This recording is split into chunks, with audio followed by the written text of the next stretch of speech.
The rematch between Gervonta "Tank" Davis and Lamont Roach is shaping up to be one of the most anticipated fights in the lightweight division, set to take place in August at the T-Mobile Arena in Las Vegas. The first encounter between these two fighters ended in a controversial draw, leaving fans, analysts, and the boxing community divided over who truly deserved the win. The stakes are higher now, with both fighters carrying not just their records but their reputations into the ring. Davis, a fighter once considered untouchable, is under pressure to prove that the first fight was an anomaly, while Roach is determined to show that he's not just a contender but a legitimate threat to dethrone one of boxing's biggest stars. The build-up to this rematch has been intense, with both camps displaying a stark contrast in demeanor compared to their first meeting. Davis, known for his explosive power and charismatic presence, has gone silent in public. There's no trash talk, no social media posts hyping the fight, and no promotional fanfare. Instead, his focus is evident in the gym, where footage shows him sparring with an urgency that wasn't as pronounced before the first fight. His pad work is sharp, his movements compact, and the showboating that often defined his training sessions is noticeably absent. This is a different Davis, one who seems to understand that another lackluster performance could damage his standing in the sport. The first fight exposed vulnerabilities that few thought existed, and the boxing world is watching to see if he can reclaim his aura of invincibility. Davis's training camp has been described as relentless. Sources close to his team say he's pushing himself harder than ever, with a renewed sense of purpose. Even Floyd Mayweather, Davis's former mentor and promoter, has taken notice. Mayweather, who has been keeping a close eye on his former protege, was reportedly shocked by how competitive the first fight was. It wasn't the kind of performance he expected from Davis, who has long been compared to Mayweather for his defensive prowess and knockout power. The draw against Roach raised questions about whether Davis had underestimated his opponent or if Roach simply had his number. Mayweather's presence looms large, not just as a mentor but as a symbol of the legacy Davis is chasing. The fact that Davis named Mayweather as his dream opponent on the Safe Place podcast, above other high-profile names like Shakur Stevenson or Devin Haney, speaks volumes about his mindset. It's a bold statement, one that suggests Davis sees himself as ready to step out of Mayweather's shadow and into his own spotlight. However, the fallout from their professional split adds another layer of intrigue, with insiders hinting that the separation wasn't entirely amicable. On the other side, Lamont Roach is walking into the rematch with unshakable confidence. He believes he won the first fight and is determined to leave no doubt this time. Roach's camp, led by his father and trainer, Lamont Roach Sr., has been vocal about their belief that the judges robbed them of a victory in the initial bout. They point to the controversial ninth-round incident, where Davis took a knee, as a moment that should have been ruled a knockdown or even a disqualification. Roach Sr. insists that the outcome of the first fight was unjust, and they've spent countless hours reviewing tape to ensure they capitalize on every opportunity in the rematch. Roach's younger brother, Jordan, also a fighter, has been outspoken, predicting that Lamont will stop Davis this time. He believes the knee wasn't just a sign of fatigue, but a moment where Davis mentally faltered under pressure. The Roach camp is banking on exploiting that perceived weakness, aiming to push Davis to the brink and finish him. Roach's confidence is backed by action. He's reportedly betting $250,000 on himself to win the rematch, a move that underscores his conviction. This isn't just bravado, it's a calculated statement that he's ready to seize this moment. Roach Sr. has emphasized a more aggressive approach for the rematch, stating that they're not looking to outpoint Davis or wait for mistakes. They've already studied him, fought him, and believe they know how to beat him.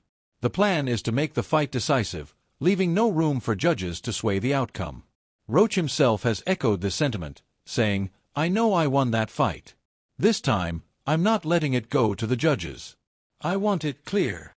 His team is aware that fighting in Las Vegas, considered Davis's territory, means they can't rely on scorecards. They're preparing to take the fight out of Davis's hands entirely. The first fight between Davis and Roach was a wake-up call for many in the boxing world. Davis, known for his devastating knockouts and slick defense, struggled to impose his will. Roach, a fighter who was largely seen as a stepping stone, proved he could hang with one of the sport's biggest names. David Benavidez, a prominent fighter who joined Mayweather's circle, discussed the fight on the Pound for Pound podcast with Kamaru Usman and Henry Cejudo. He argued that the ninth-round knee should have been counted as a knockdown, which could have tipped the fight in Roach's favor. Benavidez also criticized Davis's mindset going into the first fight, noting that he gave Roach too much respect and seemed distracted by talk of retirement and chasing money. This wasn't the ferocious, focused Tank that fans were used to seeing. Benavidez acknowledged Roach's preparation, pointing out their amateur history as a possible factor in Roach's ability to counter Davis's style. The two fought multiple times as amateurs, giving Roach a familiarity that few of Davis's professional opponents have had. The boxing community's perception of Davis has shifted since that night. Once viewed as an unstoppable force, he's now seen as human, capable of being challenged, if not beaten. Prominent figures like Robert Garcia, a respected trainer, scored the first fight for Roach, citing his activity and cleaner shots in the later rounds. Garcia stopped short of calling the decision a robbery, but made it clear he didn't think Davis deserved the draw. This sentiment is echoed by others, including Shakur Stevenson, the WBC lightweight champion, who revealed he bet on the first fight going the distance because he knew Roach wouldn't be an easy out. Stevenson, who has sparred with Roach and knows his capabilities, warned that Davis needs to be at his best to avoid an upset in the rematch. The fact that even top fighters and trainers are split on the outcome has added a layer of intrigue to the fight. For Davis, the rematch is about more than just defending his WBA lightweight title. It's about restoring his reputation. The draw has fueled doubts about his dominance, and another close fight, or worse, a loss, could have lasting implications. A potential blockbuster fight with Jake Paul, which has been teased in early negotiations, hinges on Davis looking impressive. Paul, never one to shy away from bold claims, said on the Ariel Helwani show that he's never been impressed by Davis, pointing to holes in his game that Roach exposed. A lackluster performance could make that crossover fight less appealing, as Paul thrives on matchups that generate maximum hype. Roach, meanwhile, sees himself as the gatekeeper to Davis's future plans. By beating Davis convincingly, he could derail the Paul fight and position himself for bigger opportunities, including a potential clash with Stevenson. The dynamics of this rematch are unique. Davis has never been in a situation where the public is so divided on his performance. He's faced tough opponents before, but he's never had to deal with the narrative that he got lucky or didn't deserve the result. Roach, on the other hand, is riding a wave of momentum. The draw gave him a blueprint for success, and his team believes they can execute it even better this time. Roach Sr. has been blunt about Davis's mindset in the first fight, suggesting he underestimated them and paid the price. Now, with Davis fully aware of the challenge, the Roach camp is preparing for a tougher fight but remains confident they can capitalize on what they learned. The venue itself adds another layer of tension. Las Vegas, where Davis has fought many of his biggest bouts, is familiar territory for him. But Roach's team is undeterred, emphasizing that they're not banking on favorable judging. They're training to dominate, not to eke out a decision. The shift in Davis's approach is noticeable, too. Gone is the cocky energy that defined his build-up to the first fight. There's no talk of retirement or chasing paydays. Instead, he's locked in, treating this as a career-defining moment. The pressure is on to erase the memory of the draw and reassert himself as one of boxing's elite. The broader implications of this fight are significant.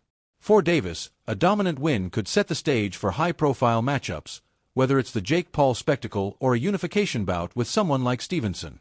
A loss, however, could reshape his career trajectory, raising questions about his place among the sport's top pound-for-pound fighters.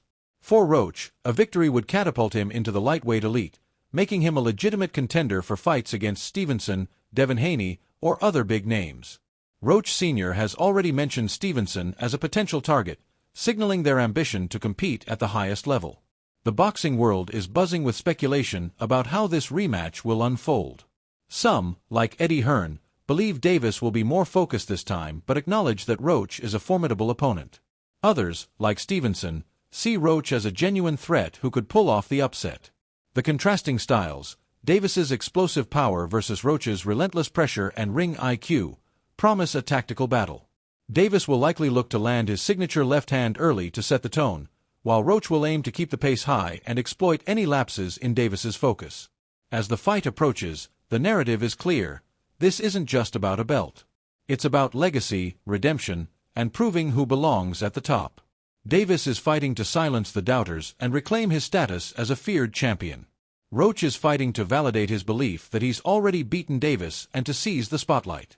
The outcome will shape the lightweight division and could alter the trajectory of both fighters' careers. With the boxing world watching, August can't come soon enough.